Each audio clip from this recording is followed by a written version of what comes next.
નમસ્કાર સાથીઓ, હું રાસમિયા જયેશકુમાર, કોર્પોરેટર ધંધુકા નગરપાલિકા અને આરડીએમ ધંધુકા તાલુકા શહેર પ્રમુખ.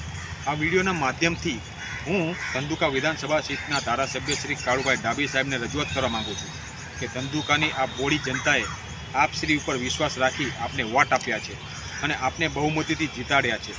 ધંધુકાની જનતાને આપ શ્રી ઉપર વિશ્વાસ હતો કે આપ ધંધુકાની જનતાના માટે વિકાસના કાર્યો કરશો, પણ આપના ધારાસભ્ય બન્યાના 2 થી 3 વર્ષ થયા, પણ ધંધુકાનો વિકાસ નહીવત થવા પામ્યો છે. તેથી ધંધુકાની જનતામાં આપ તરફથી નારાજગી જોવા મળી રહી છે. ધંધુકાની જનતા વતી મારી આપસીને રજૂઆત છે કે ધંધુકાના મેઇન રોડ રસ્તાઓ ઉપર ઉબડખાબડ ખાડાઓ પડી ગયા છે, જે વર્ષોથી હજુ સુધી આમનામ જોવા મળે છે. જેમ કે બસ સ્ટેશનનો મેઇન રોડ, જૂની શાક માર્કેટ કે પછી સંત પુનિત મહારાજ સ્ટેચ્યુ પાછળનો રોડ પણ હોય, જે હજુ સુધી કોઈ પણ સમારકામ કરવામાં આવ્યું નથી. તો જનતાના હિત માટે તાત્કાલિક અસરથી આ ખાડાઓ અને રસ્તાઓનું સમારકામ કરવામાં આવે એવી મારી આપ સાહેબશ્રીને રજૂઆત છે.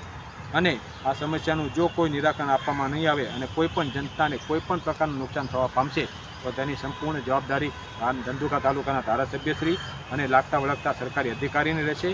અને ધંધુકાની જનતાને મારે એક રજૂઆત છે કે આ બાબતે મને સપોર્ટ કરશો, જેથી આ બાબતે આપણે ધંધુકાના વિકાસમાં કાર્ય સારા કરી શકીએ. આ સાથે મારા જય ભીમ, જય ભારત, જય સંવિધાન.